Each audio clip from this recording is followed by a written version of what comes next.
अब शाज़िया तमरी साहब, एक और सवाल। ज़ाहिर है आप पीडीएम के इत्तेहादी जमात रही और ज़ाहिर है उसमें जो कुछ अच्छा या बुरा था उसमें उसका सारा कंट्रीब्यूशन आपकी तरफ भी जाएगा, उसका क्रेडिट भी आपको जाएगा, डिस्क्रेडिट भी आपको लेना पड़ेगा। एहसन इकबाल साहब ये कहते हुए सुनाई दिए गए, बहुत सारे लोगों ने इस पर बात भी कर ली है कि चीनी का जो इस वक्त बहरान है ये पाकिस्तान पीपल्स पार्टी के जो मिनिस्टर थे उनकी वजह से ये बहरान सामने आया। नवीद कमर साहब इसको ज्यादा बेहतर तरीके से हैंडल कर सकते थे, उन्होंने नहीं किया। इसको थोड़ा सा एड्रेस कीजिए। और ये जो इस वक्त कातल्स हैं, क्या इसके खिलाफ आप लोगों की किसी किस्म की आप रहनुमाई कर सकते हैं निगरान हुकूमत की?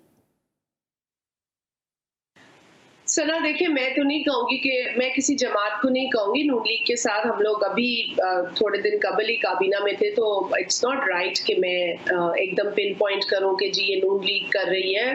अगर एहसन इकबाल साहब ने एक बयान दिया है तो अब नून लीग इसकी वजाहत दे कि अगर ये नून लीग की पॉलिसी है और अगर नून लीग की ये पॉलिसी है कि हर मिनिस्टर अपनी बात की वजाहत दे, बावजूद इसके कि जो फैसले होते थे वो काबीना की रजामंदी और काबीना की अप्रूवल, चाहे हमारा व्यू कभी कभार कई इश्यूज पे और हो, पीपल्स पार्टी का कई चीजों पे इशू होता था, कई चीजों पे हमारा स्टैंड होता था, कई जगह हमने स्टैंड को मनवाया है, कई जगह हमने कहा ठीक है और मेजोरिटी अगर एक तरफ जा रही है, कोई और फैसला कर रही है तो ठीक है, हम as as a collective responsibility हम आपका साथ देते हैं।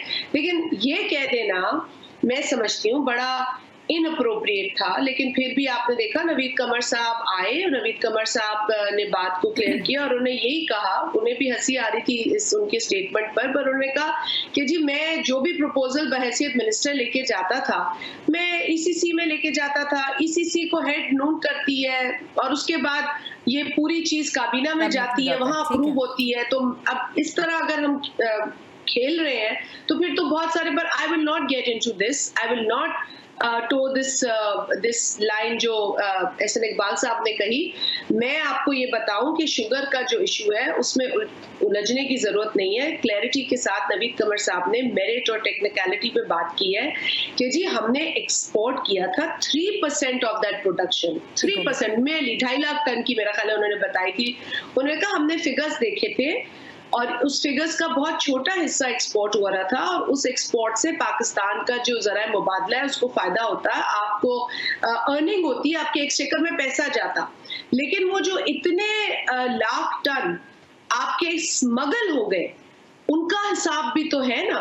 मतलब आप एक 2.5 लाख की एक्सपोर्ट को रोकर पूरे किस्से को नवीद कमर साहब की जिम्मे लगा रहे, लेकिन वो जो स्मगल हुई आपकी चीनी उसका कोई हिसाब देने को तैयार नहीं।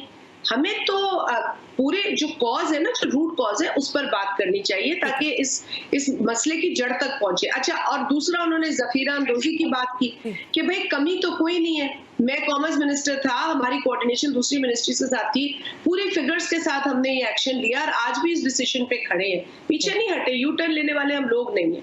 और उन्होंने यही कहा कि जी हमारे हिसाब के मुताबिक आज भी पाकिस्तान में इतनी चीनी है कि अगर वो चीनी जो लोग छुपा रहे हैं उनके गोडाउन और स्टोरेजेस में से निकाल के बाजार में लाई जाए तो लोगों को क्रशिंग तक काफी होगी। तो ये काम करने की जरूरत है, ना कि इस तरह की पॉलिटिकल अननेसेसरी जो पॉइंट है उसमें जाने की जरूरत है।